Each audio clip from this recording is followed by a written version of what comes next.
Hi friends, welcome back to my channel samayal with anu. இன்னைக்கு நம்ம வீடியோல ஒரு சூப்பரான ஜூசியான குலாப் ஜாமுன் கொஞ்சம் கூட உடையாம விரிசல் இல்லாம எப்படி செய்யறதுன்னு தாங்க பார்க்க போறோம். ரொம்பவே டேஸ்டியா ஜூசியா இருக்கும். வீடியோக்குள்ள போறதுக்கு முன்னாடி நம்ம சேனலை இன்னும் நீங்க சப்ஸ்கிரைப் பண்ணலனா சப்ஸ்கிரைப் பண்ணி பெல் ஐகான் கிளிக் பண்ணி ஆல் கொடுத்துக்கோங்க. ஓகே ஃப்ரெண்ட்ஸ், எப்படி செய்யறதுன்னு பார்க்கலாம் வாங்க. ஃபர்ஸ்ட் இதுக்கு சுகர் சிரப் செஞ்சிரலாங்க. நான் 3/4 கிலோ சர்க்கரையும் 3/4 லிட்டர் தண்ணியும் எடுத்திருக்கேன். இதை கப்பில் மெஷர் பண்ணுன்னா 3 கப் சர்க்கரை 3 கப் தண்ணி இருக்கும். சர்க்கரை நல்லா தண்ணியில் கரையிற வரைக்கும் இதே போல் மிக்ஸ் பண்ணி விடலாங்க. அடுப்பு சிம்லையே இருக்கட்டும். இது நல்லா கரையட்டும்.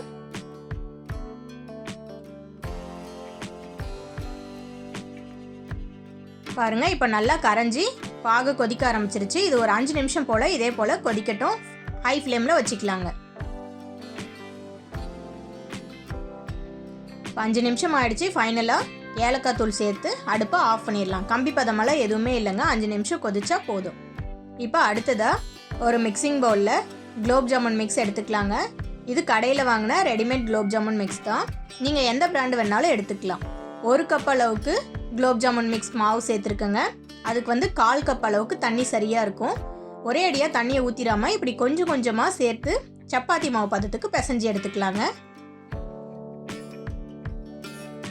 பாருங்க, நல்லா சாஃப்டாக பனைஞ்சாச்சு. இது ஒரு 10 நிமிஷம் மட்டும் அப்படியே ஊற விடலாம் மூடி வச்சு. பாருங்க, இப்போ 10 நிமிஷம் ஆயிடுச்சு. கொஞ்சம் உப்பி வந்திருக்கு மாவு, நல்லா பார்த்தாவே தெரியுது. இதை எடுத்து லைட்டாக இப்படி ப்ரெஸ் பண்ணி திரும்பவும் பழைய ஷேப்புக்கு கொண்டு வந்துடலாங்க. இப்போ அடுத்ததாக இதில் கொஞ்சம் கொஞ்சமாக மாவு எடுத்து கையில் ஆயில் இல்லைன்னா கீ அப்ளை பண்ணிவிட்டு நல்லா விரிசல் இல்லாத உருண்டைகளாக நல்லா உருட்டி எடுத்துக்கலாங்க. கையில் கொஞ்சம் தாராளமாகவே நெய்யோ எண்ணெயோ தடவிக்கோங்க. அப்போ தான் உருண்டைகள் வெடிக்காது.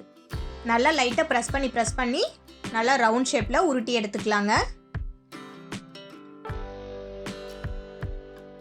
பாருங்கள், கொஞ்சம் கூட விரிசல் இல்லாமல் அழகாக இந்த பால் ரெடி ஆயிடுச்சு. இதே போல் எல்லா மாவையும் ரெடி பண்ணி உருண்டைகளாக உருட்டி எடுத்துக்கலாங்க. உள்ளங்கையில் லைட்டாக ப்ரெஸ் கொடுத்து நல்லா ரவுண்ட் ஷேப்பில் உருட்டி எடுத்துக்கலாங்க. பாருங்கள், எல்லாமே உருட்டி எடுத்தாச்சு. பாருங்கள், கொஞ்சம் கூட விரிசல் இல்லாமல் சூப்பராக இந்த பால்ஸ் எல்லாம் ரெடி ஆயிடுச்சு. இப்போ அடுத்ததாக இதை ஆயிலில் பொரிச்சு எடுத்துக்கலாங்க. அடுத்ததாக குலாப் ஜாமுன் பொரிக்க தேவையான அளவுக்கு ஆயில் ஒரு கடாயில் சேர்த்துருக்கேங்க. ஆயில் ஓவர் ஹீட் ஆகிடக்கூடாது. இதுதான் இதனுடைய சீக்ரெட்டே. நீங்கள் அதிக ஹீட் பண்ணி அதுக்கப்புறமா குலாப் ஜாமுன் அதில் போட்டிங்கன்னா மேலே கருகிரும், உள்ளே வேகாது, ப்ளஸ் வெடிக்கவும் செய்யும். ஸோ மீடியம் ஹீட்டில் இருந்தாவே போதுங்க. அடுப்புமே சிம்லையே இருக்கட்டும். இப்படி ஒவ்வொரு பால்ஸாக மெதுவாக சேர்த்துக்கலாங்க எண்ணெய்க்குள்ளே.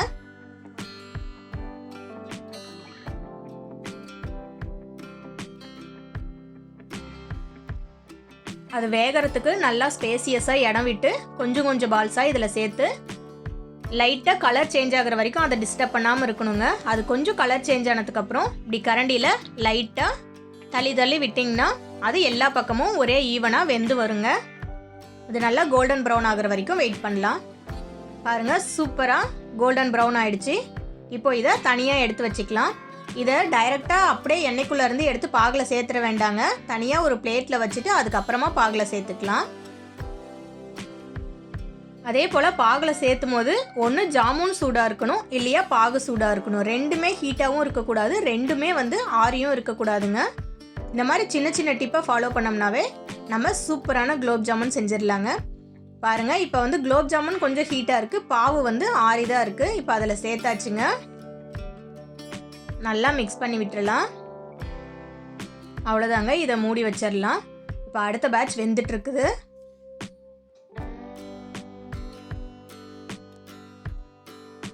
பாருங்கள், அதுவுமே நல்லா கோல்டன் ப்ரௌன் ஆகிடுச்சு. நம்ம ரெண்டாவதாக சேர்த்த பேட்சும் இதையும் அதே போல் வெளியே எடுத்து 1 நிமிஷம் போல் வச்சுருந்து அதுக்கப்புறமா பாகுக்குள்ளே சேர்த்துக்கலாங்க.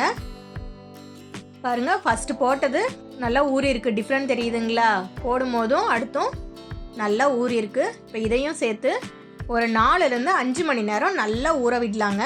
அதுக்கப்புறமா எப்படி அது ஊறி இருக்குன்னு நான் எடுத்து காட்டுறேன். பாருங்கள், ஒரு 5 மணி நேரம் போல் ஊறிடுச்சு. கொஞ்சம் கூட உடையாமல் எப்படி இருக்குது பாருங்கள், நல்லா டபுளாக ஊறி இருக்கு. நான் சொன்ன சின்ன சின்ன டிப்ஸ் எல்லாம் ஃபாலோ பண்ணி நீங்களும் இதே போல் கொஞ்சம் கூட உடையாத சூப்பரான ஜாமுனை செஞ்சு கொடுத்து அசத்துங்க. ஓகே ஃப்ரெண்ட்ஸ், இந்த வீடியோ உங்களுக்கு பிடிச்சிருந்தா கண்டிப்பாக லைக் பண்ணுங்கள், ஷேர் பண்ணுங்கள், மறக்காமல் நம்ம சமையல் வித் அனு சேனலை சப்ஸ்கிரைப் பண்ணுங்கள். நெக்ஸ்ட் வீடியோவில் பார்க்கலாங்க. பாய்.